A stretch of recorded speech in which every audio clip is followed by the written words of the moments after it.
सब प्रेम से बोलो, लक्ष्मी नारायण भगवान की जय, राधा कृष्ण भगवान की जय। राजा परीक्षित ने पूछा, भगवान अब कृपया ये बतलाइए कि नलकूबर और मणिग्रीव को शाप क्यों मिला? उन्होंने ऐसा कौन सा निंदित कर्म किया था जिसके कारण परम शांत देवऋषि नारद जी को भी क्रोध आ गया? श्री सुखदेव जी ने कहा, परीक्षित, नल कुबर और मणिग्रीव ये दोनों एक तो धन अध्यक्ष कुबेर के लाडले लड़के थे और दूसरे इनकी गिनती हो गई रुद्र भगवान के अनुचरों में। इससे उनका घमंड और भी बढ़ गया। एक दिन वे दोनों मंदाकिनी के तट पर कैलाश के रमणीय उपवन में वारुणी मदिरा पीकर मदोमत हो गए थे। नशे के कारण उनकी आंखें घूम रही थी। बहुत सी स्त्रियां उनके साथ गा बजा रही थी और वे पुष्पों से लदे हुए वन में उनके साथ विहार कर रहे थे। उस समय गंगा जी में पांत के पांत कमल खिले हुए थे। वे स्त्रियों के साथ जल के भीतर घुस गए और जैसे हाथियों का जोड़ा हथनियों के साथ जल क्रीड़ा कर रहा हो, वैसे ही वे उन युवतियों के साथ तरह तरह की क्रीड़ा करने लगे। परीक्षित, संयोगवश उधर से परम समर्थ देवऋषि नारद जी आ निकले। उन्होंने उन यक्ष युवकों को देखा और समझ लिया कि ये इस समय मतवाले हो रहे हैं। देवऋषि नारद को देखकर वस्त्रहीन अप्सराएं लजा गई। शाप के डर से उन्होंने तो अपने अपने कपड़े झटपट पहन लिए, परंतु इन यक्षों ने कपड़े नहीं पहने। जब देवऋषि नारद ने देखा कि ये देवताओं के पुत्र होकर श्रीमत से अंधे और मदिरा पान करके उन्मत्त हो रहे हैं, तब उन्होंने उन पर अनुग्रह करने के लिए शाप देते हुए ये कहा, जो लोग अपने प्रिय विषयों का सेवन करते हैं उनकी बुद्धि को सबसे बढ़कर नष्ट करने वाला है श्रीमद धन संपत्ति का नशा, हिंसा आदि रजोगुणी कर्म और कुलीनता आदि का अभिमान भी उससे बढ़कर बुद्धि भ्रंशक नहीं है, क्योंकि श्रीमद के साथ साथ तो स्त्री, जुआ और मदिरा भी रहती है। ऐश्वर्य मद और श्रीमद से अंधे होकर अपनी इंद्रियों के वश में रहने वाले क्रूर पुरुष अपने नाशवान शरीर को तो अजर अमर मान बैठते हैं और अपने ही जैसे शरीर वाले पशुओं की हत्या करते हैं। जिस शरीर को भूदेव, नरदेव, देव आदि नामों से पुकारते हैं, उसकी अंत में क्या गति होगी? उसमें कीड़े पड़ जाएंगे, पक्षी खाकर उसे विष्ठा बना देंगे, या वे जलकर राख का ढेर बन जाएगा। उसी शरीर के लिए प्राणियों से द्रोह करने में मनुष्य अपना कौन सा स्वार्थ समझता है? ऐसा करने में तो उसे नरक की ही प्राप्ति होगी। बतलाओ तो सही, ये शरीर किसकी संपत्ति है? अन्न देकर पालने वाले की है या गर्भाधान अकराने वाले पिता की है? ये शरीर उसे 9 महीने पेट में रखने वाली माता की है अथवा माता को पैदा करने वाले नाना का? जो पुरुष बलवान बलपूर्वक पुरुष इससे काम करा लेता है उसका है, अथवा दाम देकर खरीद लेने वाले का? चीता के जिस धधकती आग में ये जल जाएगा उसका है, अथवा जो कुत्ते सियार इसको चित चित कर खा जाने की आशा लगाए बैठे हैं उनका है। जो दुष्ट श्रीमत से अंधे हो रहे हैं उनकी आंखों में ज्योति डालने के लिए दरिद्रता ही सबसे बड़ा अंजन है, क्योंकि दरिद्र ये देख सकता है कि दूसरे प्राणी भी मेरे ही जैसे हैं। जिसके शरीर में एक बार कांटा गड़ जाता है वे नहीं चाहता कि किसी भी प्राणी को कांटा गड़ने की पीड़ा सहनी पड़े, क्योंकि उस पीड़ा और उसके द्वारा होने वाले विकारों से ये समझता है कि दूसरे को भी वैसी ही पीड़ा होती है। परंतु जिसे कभी कांटा गड़ा ही नहीं, वे उसकी पीड़ा का अनुमान नहीं कर सकता। दरिद्र में घमंड और हेकड़ी नहीं होती, वे सब तरह के मदों से बचा रहता है, बल्कि देववश उसे जो कष्ट उठाना पड़ता है वे उसके लिए एक बहुत बड़ी तपस्या भी है, जिसे प्रतिदिन भोजन के लिए अन्न जुटाना पड़ता है। भूख से जिसका शरीर दुबला पतला हो गया है, उस दरिद्र की इंद्रियां भी अधिक विषय नहीं भोगना चाहती, सूख जाती हैं, और फिर वे अपने भोगों के लिए दूसरे प्राणियों को सताता नहीं, उसकी हिंसा नहीं करता। यद्यपि साधु पुरुष समदर्शी होते हैं, फिर भी उनका समागम दरिद्र के लिए भी सुलभ है, क्योंकि उसके भोग तो पहले से ही छूटे हुए हैं। अब संतों के संग से उसकी लालसा तृष्णा भी मिट जाती है और शीघ्र ही उसका अंतकरण शुद्ध हो जाता है। जिन महात्माओं के चित्त में सबके लिए समता है, जो केवल भगवान के चरणार विंदों का मकरंद रस पीने के लिए सदा उत्सुक रहते हैं, उन्हें दुर्गुणों के खजाने अथवा दुराचारियों की जीविका चलाने वाले और धन के मद से मतवाले दुष्टों की क्या आवश्यकता है। वे तो उसकी उपेक्षा के ही पात्र हैं। ये दोनों यक्ष वारुणी मदिरा का पान करके मतवाले और श्रीमत से अंधे हो रहे हैं। अपनी इंद्रियों के अधीन रहने वाले इन स्त्री लंपट यक्षों का अज्ञान जनित मद में चूर चूर कर दूंगा। देखो तो सही कितना अनर्थ है कि ये लोकपाल कुबेर के पुत्र होने पर भी मदोमत होकर अचेत हो रहे हैं, और इनको इस बात का भी पता नहीं कि हम बिल्कुल नंग धड़ंग हैं। इसलिए ये दोनों अब वृक्ष योनि में जाने के योग्य हैं। ऐसा होने से इन्हें फिर इस प्रकार का अभिमान ना होगा। वृक्ष योनि में जाने पर भी मेरी कृपा से इन्हें भगवान की स्मृति बनी रहेगी, और मेरे अनुग्रह से देवताओं के 100 वर्ष बीतने पर इन्हें भगवान श्री कृष्ण का सानिध्य प्राप्त होगा, और फिर भगवान के चरणों में परम प्रेम प्राप्त करके ये अपने लोक में चले जाएंगे। देवऋषि नारद इस प्रकार कहकर भगवान नर नारायण के आश्रम पर चले गए। नलकूबर और मणिग्रीव ये दोनों एक ही साथ अर्जुन वृक्ष होकर यमला अर्जुन नाम से प्रसिद्ध हुए।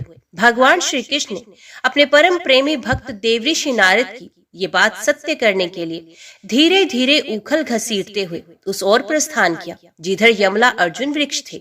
भगवान ने सोचा कि देवऋषि नारद मेरे अत्यंत प्यारे हैं, और ये दोनों भी मेरे भक्त कुबेर के लड़के हैं। इसलिए महात्मा नारद ने जो कुछ कहा है उसे मैं ठीक उसी रूप में पूरा करूंगा। ये विचार करके भगवान श्री कृष्ण दोनों वृक्षों के बीच में घुस गए। ये तो दूसरी ओर निकल गए, परंतु उखल टेढ़ा होकर अटक गया। दामोदर भगवान श्री कृष्ण की कमर में रस्सी कसी हुई थी। उन्होंने अपने पीछे लुढ़कते हुए उखल को ज्यों ही तनिक जोर से खींचा, त्यों ही पेड़ों की सारी जड़ें उखड़ गई। समस्त बल विक्रम के केंद्र भगवान का तनिक सा जोर लगते ही पेड़ों के तने, शाखाएं, छोटी छोटी डालियां और एक एक पत्ता कांप उठा, और वे दोनों बड़े जोर से तड़तड़ाते हुए पृथ्वी पर गिर पड़े। उन दोनों वृक्षों में से अग्नि के समान तेजस्वी 2 सिद्ध पुरुष निकले। उनके चमचमाते हुए सौंदर्य से दिशाएं दमक उठी। उन्होंने संपूर्ण लोकों के स्वामी भगवान श्री कृष्ण के पास आकर उनके चरणों में सर रखकर प्रणाम किया और हाथ जोड़कर शुद्ध हृदय से वे उनकी स्तुति करने लगे। उन्होंने कहा, सच्चिदानंद स्वरूप सबको अपनी ओर आकर्षित करने वाले परम योगेश्वर श्री कृष्ण अब प्रकृति से अतीत स्वयं पुरुषोत्तम है। वेदज्ञ ब्राह्मण ये बात जानते हैं कि ये व्यक्त और अव्यक्त संपूर्ण जगत आपका ही रूप है। आप ही समस्त प्राणियों के शरीर, प्राण, अंतकरण और इंद्रियों के स्वामी हैं, तथा आप ही सर्वशक्तिमान, काल, सर्वव्यापक एवं अविनाशी ईश्वर हैं। आप ही महतत्व और वे प्रकृति हैं जो अत्यंत सूक्ष्म एवं सत्व गुण, रजोगुण और तमोगुण रूपा है। आप ही समस्त स्थूल और सूक्ष्म शरीरों के कर्म, भाव, धर्म और सत्ता को जानने वाले सबके साक्षी परमात्मा है। वृत्तियों से ग्रहण किए जाने वाले प्रकृति के गुणों और विकारों के द्वार आप पकड़ में नहीं आ सकते। स्थूल और सूक्ष्म शरीर के आवरण से ढका हुआ ऐसा कौन सा पुरुष है जो आपको जान सके, क्योंकि आप तो उन शरीरों के पहले भी एक रस विद्यमान थे। समस्त प्रपंच के विधाता भगवान वासुदेव को हम नमस्कार करते हैं। प्रभु, आपके द्वारा प्रकाशित होने वाले गुणों से ही आपने अपनी महिमा छिपा रखी है। परब्रह्म स्वरूप श्री कृष्ण, हम आपको नमस्कार करते हैं। आप प्राकृतिक शरीर से रहित हैं, फिर भी जब ऐसे पराक्रम प्रकट करते हैं जो साधारण शरीरधारियों के लिए शक्य नहीं है, और जिसने बढ़कर तो क्या जिनके समान भी कोई नहीं कर सकता, तब उनके द्वारा उन शरीरों में आपके अवतारों का पता चलता है।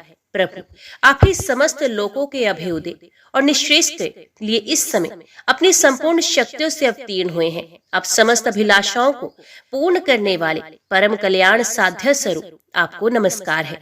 परम मंगल साधन स्वरूप आपको नमस्कार है। परम शांत सबके हृदय में विहार करने वाले यदुवंश शिरोमणि श्री कृष्ण को नमस्कार है। अनंत हम आपके दास अंदास हैं, ये आप स्वीकार कीजिए। देवऋषि भगवान नारद के परम अनुग्रह से ही हम अपराधियों को आपका दर्शन प्राप्त हुआ है। प्रभु, हमारी वाणी आपके मंगलमय गुणों का वर्णन करती रहे, हमारे कान आपकी रसमय कथा में लगे रहे, हमारे हाथ आपकी सेवा में और मन आपके चरण कमलों की स्मृति में रम जाए। ये संपूर्ण जगत आपका निवास स्थान है। हमारा मस्तक सबके सामने झुका रहे। संत आपके प्रत्यक्ष शरीर हैं, हमारी आंखें उनके दर्शन करती रहें। सौंदर्य, माधुर्य निधि गोकुलेश्वर श्री कृष्ण नलकूबर और मणिग्रीव की इस प्रकार स्तुति करने पर रस्सी से उखल बंधे बंधे ही हंसते हुए उनसे कहने लगे। श्री भगवान ने कहा, तुम लोग श्रीमत से अंधे हो रहे थे। मैं पहले से ही ये बात जानता था कि परम कारुणिक देवऋषि नारद ने शाप देकर तुम्हारा ऐश्वर्य नष्ट कर दिया तथा इस प्रकार तुम्हारे ऊपर कृपा की। जिसकी बुद्धि समदर्शनी है और हृदय पूर्ण रूप से मेरे प्रति समर्पित है, उन साधु पुरुषों के दर्शन से बंधन होना ठीक वैसे ही संभव नहीं जैसे सूर्य उदय होने पर नेत्रों के सामने अंधकार होना। इसलिए नलकूबर और मणिग्रीव, तुम लोग मेरे प्राण होकर अपने अपने घर जाओ। तुम लोगों को संसार चक्र से छुड़ाने वाले अनन्य भक्ति भाव की जो तुम्हें अभिष्ट है प्राप्ति हो गई है। जब भगवान ने इस प्रकार कहा तब उन दोनों ने उनकी परिक्रमा की और बार बार प्रणाम किया। इसके बाद उखल में बंधे हुए सर्वेश्वर की आज्ञा प्राप्त करके उन लोगों ने उत्तर दिशा की यात्रा की। परीक्षित, वृक्षों के गिरने से जो भयंकर शब्द हुआ था उसे नंद बाबा आदि गोपों ने भी सुना। उनके मन में ये शंका हुई कि कहीं बिजली तो नहीं गिरी। सबके सब भयभीत होकर वृक्षों के पास आ गए। वहां पहुंचने पर उन लोगों ने देखा कि दोनों अर्जुन के वृक्ष गिरे हुए हैं। यद्यपि वृक्ष गिरने का कारण स्पष्ट था, वहीं उनके सामने ही रस्सी से बंधा हुआ बालक उखल खींच रहा था, परंतु वे समझ न सके ये किसका काम है। ऐसी आश्चर्यजनक दुर्घटना कैसे घट गई, ये सोचकर वे कातर हो गए। उनकी बुद्धि भ्रमित हो गई। वहां कुछ बालक खेल रहे थे। उन्होंने कहा, अरे इसी कन्हैया का तो काम है। ये दोनों वृक्षों के बीच में से होकर निकल रहा था। उखल तिरछा हो जाने पर दूसरी ओर से इसने उसे खींचा और वृक्ष गिर पड़े। हमने तो इससे निकलते हुए दो पुरुष भी देखे हैं, परंतु गोपों ने बालकों की बात नहीं मानी। वे कहने लगे, एक नन्हा सा बालक इतने बड़े वृक्षों को उखाड़ डाले, ये कभी संभव नहीं। किसी किसी के चित्त में श्री कृष्ण की पहले की लीलाओं का स्मरण करके संदेह भी हो रहा था। नंद बाबा ने देखा उनका प्राणों से प्यारा बच्चा रस्सी से बंधा हुआ उखल घसीटता जा रहा है। वे हंसने लगे और जल्दी से जाकर उन्होंने रस्सी की गांठ खोल दी। सर्वशक्तिमान भगवान कभी कभी गोपियों के फुसलाने से साधारण बालकों के समान नाचने लगते, कभी कभी भोले भाले अनजान बालक की तरह गाने लगते। वे उनके हाथ की कठपुतली उनके सर्वथा अधीन हो गए। वे कभी उनकी आज्ञा से पीड़ा ले लेते तो कभी दुसेरी आदि तोड़ने के बटखरे उठा लाते, कभी खड़ाऊ ले आते तो कभी अपने प्रेमी भक्तों को आनंदित करने के लिए पहलवानों की भांति ताल ठोकने लगते। इस प्रकार सर्वशक्तिमान भगवान अपनी बाल लीलाओं से ब्रजवासियों को आनंदित करते और संसार में जो लोग उनके रहस्य को जानने वाले हैं उनको ये दिखलाते कि मैं अपने सेवकों के वश में हूँ। एक दिन कोई फल बेचने वाले आकर पुकार उठी, फल लो फल। ये सुनते ही समस्त क्रम और उपासनाओं के फल देने वाले भगवान अच्युत फल खरीदने के लिए अपनी छोटी सी अंजलि में अनाज लेकर दौड़ पड़े। उनकी अंजलि में अनाज तो रास्ते में ही बिखर गया, पर फल बेचने वाली ने उनके दोनों हाथ फल से भर दिए। इधर भगवान ने भी उसकी फल रखने वाली टोकरी रत्नों से भर दी। तदंतर एक दिन यमुना अर्जुन वृक्ष को तोड़ने वाले श्री कृष्ण और बलराम बालकों के साथ खेलते खेलते यमुना तट पर चले गए और खेल में ही रम गए। तब रोहिणी देवी ने उन्हें पुकारा, ओ कृष्ण, ओ बलराम, जल्दी आओ। परंतु रोहिणी के पुकारने पर भी वे आए नहीं, क्योंकि उनका मन खेल में लग गया था। जब बुलाने पर भी वे दोनों बालक नहीं आए, तब रोहिणी जी ने वात्सल्य स्नेहमय यशोदा जी को भेजा। श्री कृष्ण और बलराम ग्वाल बालकों के साथ बहुत देर से खेल रहे थे। यशोदा जी ने जाकर उन्हें पुकारा। उस समय पुत्र के प्रति वात्सल्य स्नेह के कारण उनके स्तनों में से दूध चुचुआ रहा था। मेरे प्यारे कन्हैया, ओ कृष्ण, कमल नैन, श्याम सुंदर बेटा, आओ अपनी माँ का दूध पी लो। खेलते खेलते थक गए हो बेटा, अब बस करो। देखो तो सही, तुम भूख से दुबले हो रहे हो। मेरे प्यारे बेटे राम, तुम तो समूचे कुल को आनंद देने वाले हो। अपने छोटे भाई को लेकर जल्दी आ जाओ। देखो भाई, आज तुमने बहुत सवेरे कलेऊ किया था, अब तो तुम्हें कुछ खाना चाहिए। बेटा बलराम, ब्रजराज भोजन करने के लिए बैठ गए हैं, परंतु अभी तक तुम्हारी बाट देख रहे हैं। आओ अब हमें आनंदित करो। बालकों, अब तुम लोग भी अपने अपने घर जाओ। बेटा देखो, देखो तो सही, तुम्हारा एक एक अंग धूल से लथपथ हो रहा है। आओ जल्दी से स्नान कर लो, आज तुम्हारा जन्म नक्षत्र है। पवित्र होकर ब्राह्मणों को गोदान करो। देखो देखो, तुम्हारे साथियों को उनकी माताओं ने नहला धुलाकर, मींच पोंछकर कैसे सुंदर सुंदर गहने पहना दिए हैं। अब तुम भी नहा धोकर, खा पीकर, पहन ओढ़कर तब खेलना। परीक्षित, माता यशोदा का संपूर्ण मन प्राण प्रेम बंधन से बंधा हुआ था। ये चराचर जगत के शिरोमणि भगवान को अपना पुत्र समझती और इस प्रकार कहकर एक हाथ से बलराम तथा दूसरे हाथ से श्री कृष्ण को पकड़कर अपने घर ले आई। इसके बाद उन्होंने पुत्र के मंगल के लिए जो कुछ करना था वे बड़े प्रेम से किया। जब नंद बाबा आदि बड़े बूढ़े गोपों ने देखा कि महावन में तो बड़े बड़े उत्पात होने लगे हैं, तब वे लोग इकट्ठे होकर अब ब्रजवासियों को क्या करना चाहिए इस विषय पर विचार करने लगे। उनमें से एक गोप का नाम था उपनंद। वे अवस्था में तो बड़े थे ही, ज्ञान में भी बड़े थे। उन्हें इस बात का तो पता था कि किस समय किस स्थान पर किस वस्तु से कैसा व्यवहार करना चाहिए। साथ ही वे ये भी चाहते थे कि राम और श्याम सुखी रहें, उन पर कोई विपत्ति न आए। उन्होंने कहा, भाइयों, अब यहाँ ऐसे बड़े बड़े उत्पात होने लगे हैं जो बच्चों के लिए तो बहुत ही अनिष्टकारी है। इसलिए यदि हम लोग गोकुल और गोकुल वासियों का भला चाहते हैं तो हमें यहाँ से अपना डेरा डंडा उठाकर कूच कर देना चाहिए। देखो, ये सामने बैठा हुआ नंदराय का लाडला सबसे पहले तो बच्चों के लिए काल स्वरूपिणी हत्यारी पूतना के चंगुल से किसी प्रकार छूटा। इसके बाद भगवान की दूसरी कृपा ये हुई कि इसके ऊपर इतना बड़ा छकड़ा गिरते गिरते बचा। बवंडर रूपधारी दैत्य ने तो इसे आकाश में ले जाकर बड़ी भारी विपत्ति मृत्यु के मुख में ही डाल दिया था।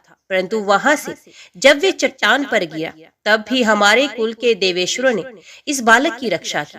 यमला अर्जुन वृक्षों के गिरने के समय उसके बीच में आकर भी ये या कोई और बालक ना मरा। इससे भी यही समझना चाहिए भगवान ने हमारी रक्षा की है। इसलिए जब तक कोई बहुत बड़ा अनिष्टकारी अरिष्ट हमें और हमारे ब्रज को नष्ट ना कर दे, तब तक ही हम लोग अपने बच्चों को लेकर अनुचरों के साथ यहाँ से अन्यत्र चले जाते हैं। वृंदावन नाम का एक वन है, उसमें छोटे छोटे और भी बहुत से नए नए हरे भरे वन हैं। वहाँ बड़ा ही पवित्र पर्वत, घास और हरी भरी लता वनस्पतियां हैं। हमारे पशुओं के लिए तो वे बहुत ही हितकारी है। गोप गोपी और गायों के लिए वे केवल सुविधा का ही नहीं, सवाल करने योग्य स्थान है। सो यदि तुम सब लोगों को ये बात जचती हो तो आज ही हम लोग वहाँ के लिए कूच कर दें, देर ना करें। गारे छकड़े जोते पहले गायों को जो हमारी एकमात्र संपत्ति है वहां भेज दें। उपनंद की बात सुनकर सभी गोपों ने एक स्वर से कहा, बहुत ठीक, बहुत ठीक। इस विषय में किसी का भी मतभेद ना था। सब लोगों ने अपनी झुंड की झुंड गायें इकट्ठी की और छकड़ों पर घर की सब सामग्री लादकर वृंदावन की यात्रा की। परीक्षित, ग्वालों ने बूढ़ों, बच्चों, स्त्रियों और सब सामग्रियों को छकड़ों पर चढ़ा दिया और स्वयं उनके पीछे पीछे धनुष बाण लेकर बड़ी सावधानी से चलने लगे। उन्होंने गो और छकड़ों को तो सबसे आगे कर लिया और उनके पीछे पीछे सीगी और तुरही जोर जोर से बजाते हुए चलने लगे। उनके साथ ही साथ पुरोहित लोग भी चल रहे थे। गोपियां अपने अपने वक्ष स्थल पर नई केसर लगाकर, सुंदर सुंदर वस्त्र पहनकर, गले में सोने के हार धारण किए हुए रथों पर सवार थी और बड़े आनंद से भगवान श्री कृष्ण की लीलाओं के गीत गाती जाती थी। यशोदा रानी और रोहिणी जी भी वैसे ही सज धज कर अपने अपने प्यारे पुत्र श्री कृष्ण तथा बलराम के साथ एक छकड़े पर शोभायमान हो रही थी। वे अपने दोनों बालकों की तोतली बोली सुन सुनकर भी अघाती न थी और सुना और सुना और सुनना चाहती थी। वृंदावन बड़ा ही सुंदर वन है, चाहे कोई भी ऋतु हो वहाँ सुख ही सुख है। उसमें प्रवेश करके ग्वालों ने अपने छकड़ों को अर्धचंद्रकार मंडल बांधकर खड़ा कर दिया और अपने गोधन के रहने योग्य स्थान बना लिया। परीक्षित, वृंदावन का हरा भरा वन, अत्यंत मनोहर गोवर्धन पर्वत और यमुना नदी के सुंदर सुंदर पुलियों को देखकर भगवान श्री कृष्ण और बलराम जी के हृदय में उत्तम प्रीति का उदय हुआ। राम और श्याम दोनों ही अपनी तोतली बोली और अत्यंत मधुर बालोचित लीलाओं से गोकुल की ही तरह वृंदावन में भी ब्रजवासियों को आनंद देते रहे। थोड़े ही दिनों में समय आने पर वे बछड़े चराने लगे। दूसरे ग्वाल बालों के साथ खेलने के लिए बहुत सी सामग्री लेकर वे घर से निकल पड़ते और गोष्ठ के पास ही अपने बछड़ों को चराते। श्याम और राम कहीं बांसुरी बजा रहे हैं तो कहीं गुलेल या ढेलवांस से ढेले या गोलियां फेंक रहे हैं। किसी समय अपने पैरों के घुंघरू पर तान छेड़ रहे हैं तो कहीं बनावटी गाय और बैल बनकर खेल रहे हैं। एक ओर देखी तो सांड बनकर हकड़ते हुए आपस में लड़ रहे हैं तो दूसरी ओर मोर, कोयल, बंदर आदि पशु पक्षियों की बोलियां निकाल रहे हैं। परीक्षित, इस प्रकार सर्वशक्तिमान भगवान साधारण बालकों के समान खेलते रहते। एक दिन की बात है, श्याम और बलराम अपने प्रेमी सखा ग्वाल बालों के साथ यमुना तट पर बछड़े चरा रहे थे। उसी समय उन्हें मारने की नियत से एक दैत्य आया। भगवान ने देखा कि वे बनावटी बछड़े का रूप धारण कर बछड़ों के झुंड में मिल गया है। ये आंखों के इशारे से बलराम जी को दिखाते हुए धीरे धीरे उसके पास पहुंच गए। उस समय ऐसा जान पड़ता था मानो वे दैत्य को तो पहचानते नहीं और उस हट्टे कट्टे सुंदर बछड़े पर मुग्ध हो गए हैं। भगवान श्री कृष्ण ने पूंछ के साथ उसके दोनों पिछले पैर पकड़कर आकाश में घुमाया और मर जाने पर कैद के वृक्ष पर पटक दिया। उसका लंबा तगड़ा दैत्य शरीर बहुत से कैद के वृक्षों को गिराकर स्वयं भी गिर पड़ा। ये देखकर ग्वाल बालों के आश्चर्य की सीमा न रही। वे वाह वाह करके प्यारे कन्हैया की प्रशंसा करने लगे। देवता भी बड़े आनंद से फूलों की वर्षा करने लगे। परीक्षित, जो सारे लोगों के एकमात्र रक्षक हैं, वे ही श्याम और बलराम अवत्सपाल बने हुए हैं। वे तड़के ही उठकर कलेवे की सामग्री ले लेते और बछड़ों को चराते हुए एक वन से दूसरे वन में घुमा करते। एक दिन की बात है, सब ग्वाल बाल अपने झुंड के झुंड बछड़ों को पानी पिलाने के लिए जलाशय के तट पर ले गए। उन्होंने पहले बछड़ों को जल पिलाया और फिर स्वयं भी पिया। ग्वाल बालों ने देखा कि वहां एक बहुत बड़ा जीव बैठा हुआ है। ये ऐसा मालूम पड़ता था मानो इंद्र के वज्र से कटकर कोई पहाड़ का टुकड़ा गिरा हुआ हो। ग्वाल बाल उसे देखकर डर गए। ये बक नाम का एक बड़ा भारी असुर था जो बगुले का रूप धर के वहां आया था। उसकी चोंच बड़ी तीखी थी और वे स्वयं बड़ा बलवान था। उसने झपट कर कृष्ण को निगल लिया। जब बलराम आदि बालकों ने देखा कि वे बड़ा भारी बगुला श्री कृष्ण को निगल गया, तब उनकी वे गति हुई जो प्राण निकल जाने पर इंद्रियों की होती है। वे अचेत हो गए। परीक्षित, श्री कृष्ण लोक पितामह ब्रह्मा के भी पिता हैं। वे लीला से ही गोपाल बालक बने हुए हैं। जब वे बगुल के तालू के नीचे पहुंचे तब वे आग के समान उसका तालू जलाने लगे। अतः उस दैत्य ने श्री कृष्ण के शरीर पर बिना किसी प्रकार का घाव किए ही झटपट उन्हें उगल दिया और फिर बड़े क्रोध से अपनी कठोर चोंच से उन पर चोट करने के लिए टूट पड़ा। कंस का सखा बकासुर अभिभक्त वत्सल भगवान श्री कृष्ण पर झपट ही रहा था कि उन्होंने अपने दोनों हाथों से उसके दोनों ठोर पकड़ लिए और ग्वाल बालों के देखते ही देखते खेल ही खेल में उसे वैसे ही चीर डाला जैसे कोई वीरान को चीर डाले। इससे देवताओं को बड़ा आनंद हुआ। सभी देवता भगवान श्री कृष्ण पर नंदनवन के बेला, चमेली आदि के फूल बरसाने लगे तथा नगारे, शंख आदि बजाकर एवं स्तोत्रों के द्वारा उनको प्रसन्न करने लगे। ये देखकर सब के सब ग्वाल बाल आश्चर्यचकित हो गए। जब बलराम आदि बालकों ने देखा कि श्री कृष्ण बगुले के मुंह से निकलकर हमारे पास आ गए हैं, तब उन्हें ऐसा आनंद हुआ मानो प्राणों के संचार से इंद्रियां सचेत और आनंदित हो गई हो।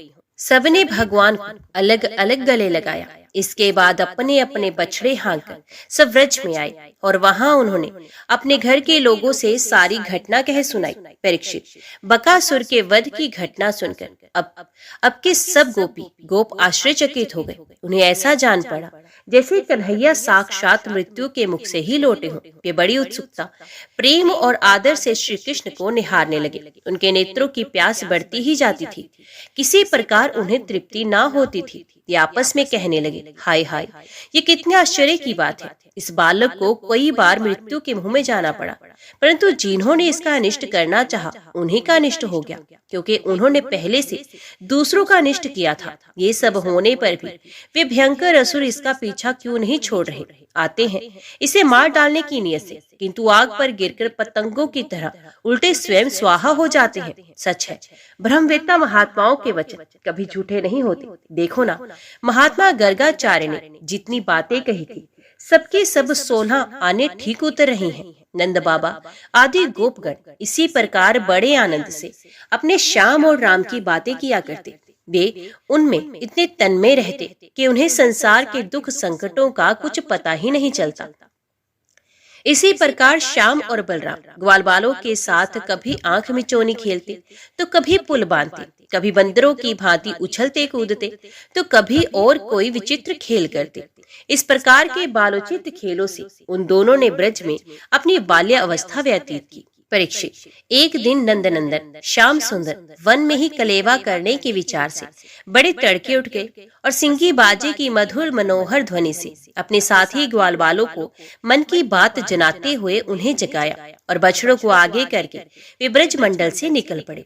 श्री कृष्ण के साथ ही उनके प्रेमी सहस्रों ग्वाल बाल सुंदर छीके, बैर, सिंगी और बांसुरी लेकर तथा अपने सहस्रों बछड़ों को आगे करके बड़ी प्रसन्नता से अपने अपने घरों से चल पड़े। उन्होंने श्री कृष्ण के अनगिनत बछड़ों में अपने अपने बछड़े मिला दिए और स्थान स्थान पर बालोचित खेल खेलते हुए विचरने लगे। यद्यपि सबके सब ग्वाल बाल कांच, घुंघची, मणि और स्वर्ण के गहने पहने हुए थे, फिर भी उन्होंने वृंदावन के लाल पीले हरे फलों से, नई नई कोपलों से, गुच्छों से, रंग बिरंगे फूलों और मोर पंखों से तथा गेरू आदि रंगीन धातुओं से अपने को सजा लिया। कोई किसी का छीका चुरा लेता, तो कोई किसी की बेंत या बांसुरी। जब उन वस्तुओं के स्वामी को पता चलता, तब उन्हें लेने वाला किसी दूसरे के पास दूर फेंक देता, दूसरा तीसरे की ओर और तीसरा और भी दूर फेंक देता। फिर वे हंसते हुए उन्हें लौटा देते। यदि श्याम सुंदर श्री कृष्ण वन की शोभा देखने के लिए कुछ आगे बढ़ जाते, तो पहले मैं छूंगा, पहले मैं छूंगा।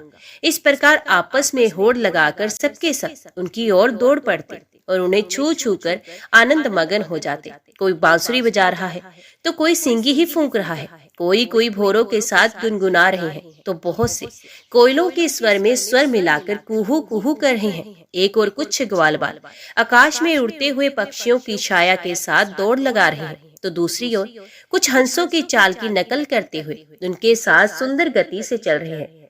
कोई बगुले के पास उसी के समान आंख मूंद कर बैठ रहे हैं, तो कोई मोरों को नाचते हुए देख उन्हीं की तरह नाच रहे हैं। कोई कोई बंदरों की पूंछ पकड़कर खींच रहे हैं, तो दूसरे उनके साथ इस पेड़ से इस पेड़ पर चढ़ रहे हैं। कोई कोई उनके साथ मुंह बना रहे हैं, तो दूसरे उनके साथ एक डाल से दूसरी डाल पर छलांग लगा रहे हैं।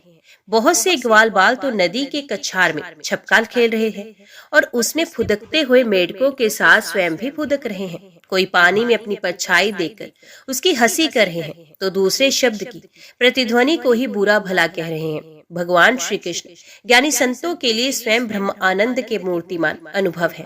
दास्य भाव से युक्त भक्तों के लिए वे उनके आराध्य देव परम ऐश्वर्यशाली परमेश्वर हैं और माया मोहित विशंखदों के लिए वे केवल एक मनुष्य बालक हैं।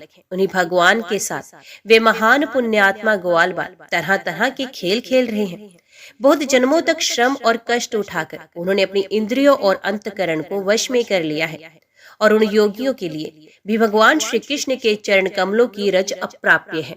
वही भगवान स्वयं जिन ब्रजवासी ग्वाल बालों की आंखों के सामने रहकर सदा खेल खेलते हैं, उन्हें सौभाग्य की महिमा इससे अधिक क्या कही जाए। परीक्षित, इसी समय अघासुर नाम का महान दैत्य अधम का उससे श्री कृष्ण और ग्वाल बालों की सुख में क्रीड़ा देखी न गई।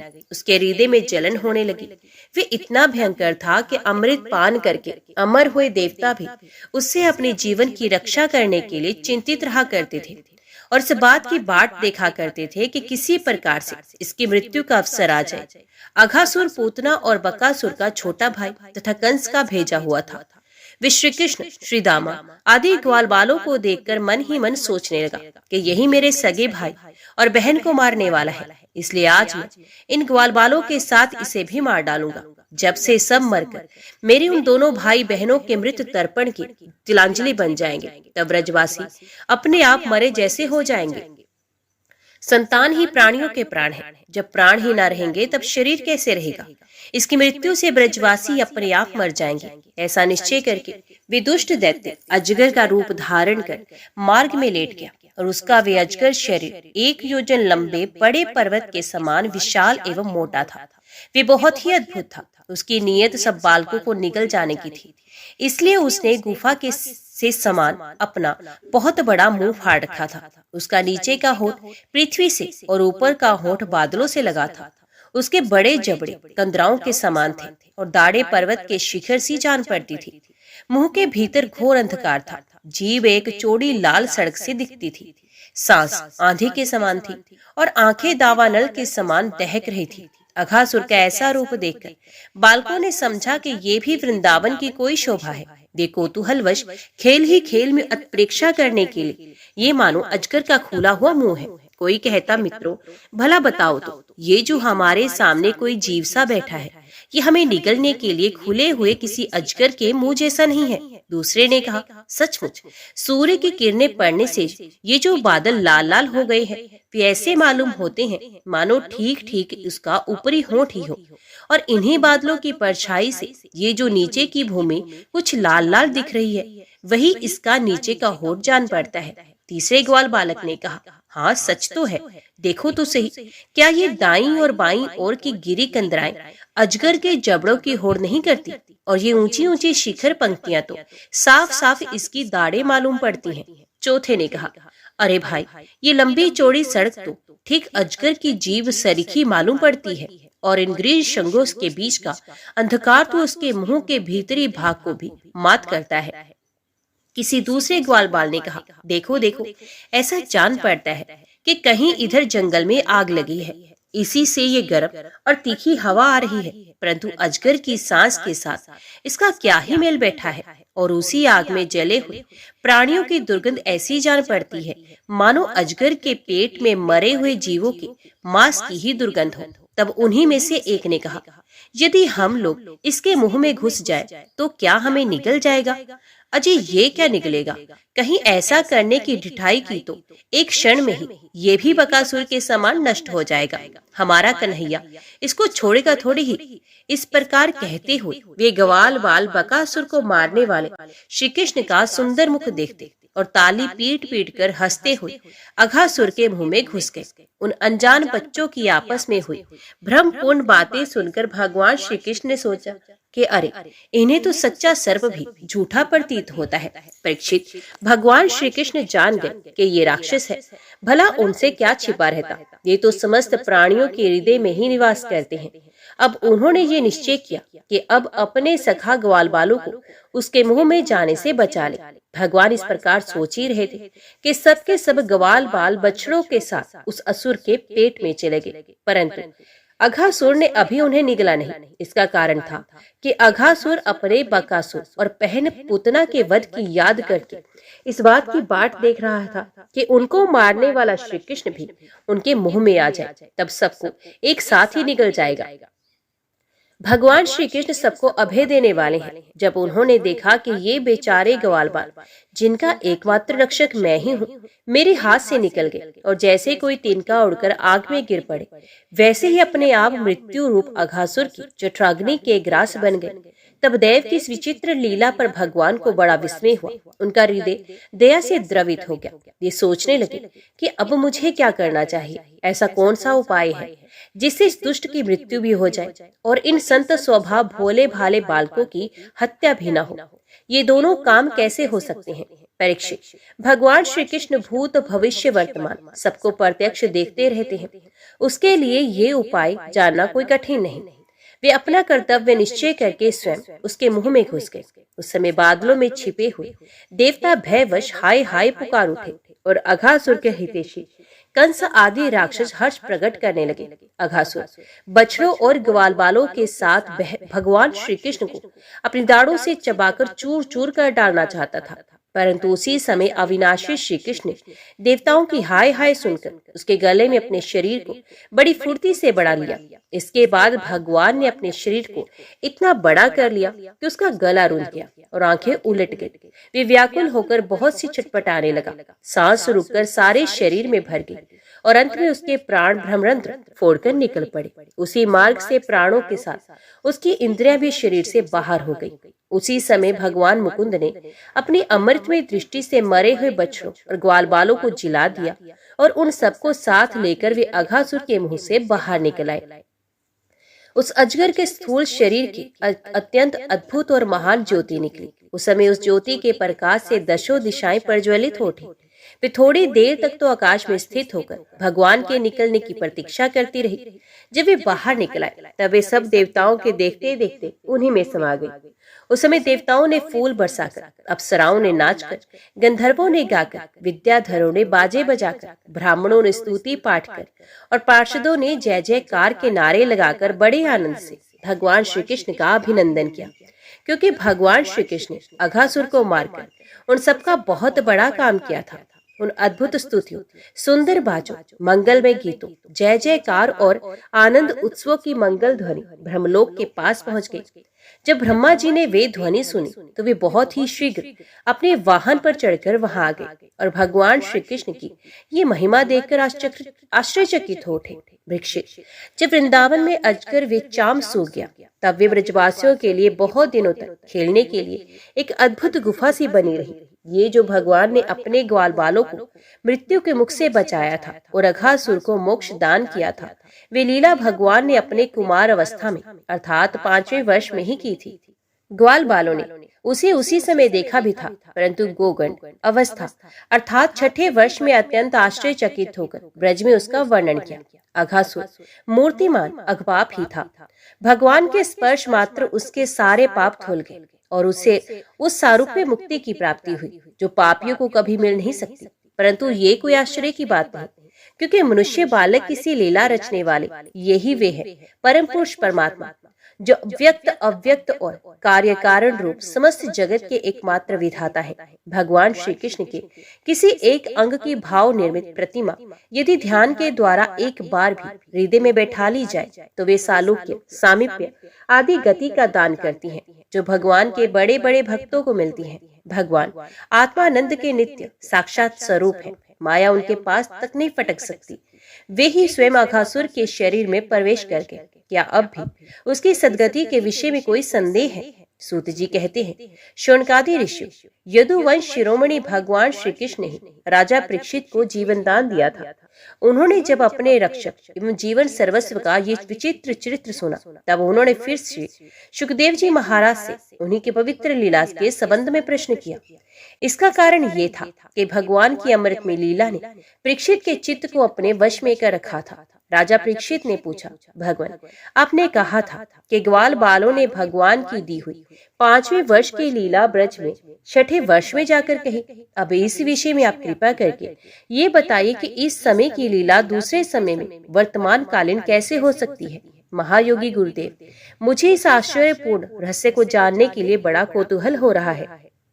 आप कृपा करके बताइए। अवश्य ही इसमें भगवान श्री कृष्ण की विचित्र घटनाओं को घटित करने वाली माया का कुछ न कुछ काम होगा, क्योंकि और किसी प्रकार ऐसा नहीं हो सकता।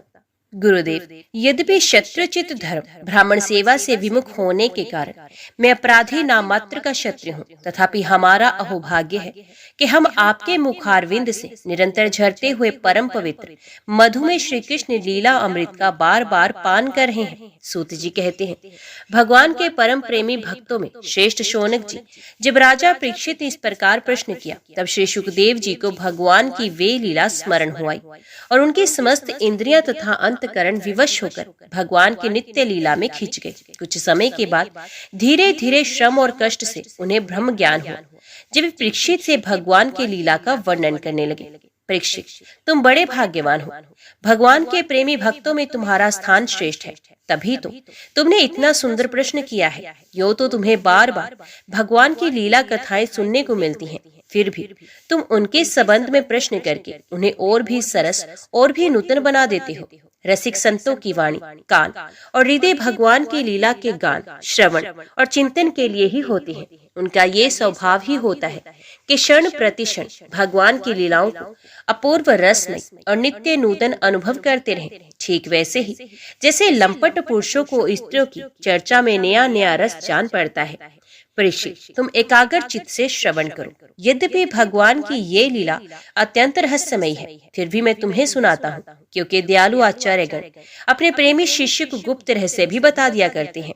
ये तो मैं तुमसे कह ही चुका हूँ कि भगवान श्री कृष्ण ने अपने साथी ग्वाल बालों को मृत्यु रूप अघासुर के मुंह से बचा लिया। इसके बाद वे उन्हें यमुना जी के पुलिन पर ले आए और उनसे कहने लगे, मेरे प्यारे मित्रों, यमुना जी का ये पुलिन अत्यंत रमणीय है। देखो तो सही, यहाँ की बालू कितनी कोमल और स्वच्छ है। हम लोगों के लिए खेलने की तो यहाँ सभी सामग्री विद्यमान है। देखो, एक और रंग बिरंगे कमल खिले हुए हैं और उनकी सुगंध से खिंचकर भौरे गुंजार कर रहे हैं, तो दूसरी ओर सुंदर सुंदर पक्षी बड़ा ही मधुर कलरव कर रहे हैं, जिसकी प्रतिध्वनि से सुशोभित वृक्ष इस स्थान की शोभा बढ़ा रहे हैं। अब हम लोगों को यहाँ भोजन कर लेना चाहिए, क्योंकि दिन बहुत चढ़ आया है और हम लोग भूख से पीड़ित हो रहे हैं। बछड़े पानी पीकर समीप ही धीरे धीरे हरी हरी घास चरते रहे। ग्वाल बालों ने एक स्वर से कहा, ठीक है ठीक है। उन्होंने बछड़ों को पानी पिलाकर हरी हरी घास में छोड़ दिया और अपने अपने छीके खोल खोल कर भगवान के साथ बड़े आनंद से भोजन करने लगे। सबके बीच में भगवान श्री कृष्ण बैठ गए। उनके चारों ओर ग्वाल बालों ने बहुत सी मंडलाकार पंक्तियां बना ली और एक से एक सटकर बैठ गए। सबके मुंह श्री कृष्ण की ओर थे और सबकी आंखें आनंद से खिल रही थी। वन भोजन के समय श्री कृष्ण के साथ बैठे हुए ग्वाल बाल ऐसे शोभायमान हो रहे थे मानो कमल की कर्णिका के चारों ओर उसकी छोटी बड़ी पंखुड़ियां सुशोभित हो रही हों। कोई पुष्प तो कोई पत्ते और कोई कोई पल्लव, अंकुर, फल, छीके, छाल एवं पत्थरों के पात्र बनाकर भोजन करने लगे। भगवान श्री कृष्ण और ग्वाल बाल सभी परस्पर अपनी अपनी भिन्न भिन्न रुचि का प्रदर्शन करते। कोई किसी को हंसा देता तो कोई स्वयं ही हंसते हंसते लोटपोट हो जाता। इस प्रकार वे सब भोजन करने लगे। उन्होंने मुरली को तो कमर की फेंट में आगे की ओर घोंस लिया था। सींगी और बेन बगल में दबा लिए थे। बाएं हाथ में बड़ा ही मधुर घृत मिश्रित दही भात का ग्रास था और अंगुलियों में अदरक, नींबू आदि के अचार, मुरब्बे दबा रखे थे। ग्वाल बाल उनको चारों ओर से घेर कर बैठे हुए थे और वे स्वयं उस सबके बीच में बैठकर अपनी विनोद भरी बातों से अपने साथी ग्वाल बालों को हंसाते जा रहे थे। जो समस्त यज्ञों के एकमात्र भोक्ता हैं, वे ही भगवान ग्वाल बालों के साथ बैठकर इस प्रकार बाल लीला करते हुए भोजन कर रहे थे और स्वर्ग के देवता आश्चर्यचकित होकर ये अद्भुत लीला देख रहे थे। ओम नमो भगवते वासुदेवाय नमः। आज की वीडियो में इतना ही। उम्मीद करती हूँ वीडियो आपको पसंद आई होगी। वीडियो पसंद आई हो तो वीडियो को लाइक और चैनल को सब्सक्राइब जरूर कीजिएगा। जय श्री हरि लिखकर कमेंट बॉक्स में अपनी हाजिरी और अपने सुझाव देना ना भूलेगा। तो मिलते हैं अगली कथा अगली वीडियो के साथ। तब तक के लिए देखते व सुनते रहिए। जय मां कंजर, जय माता दी।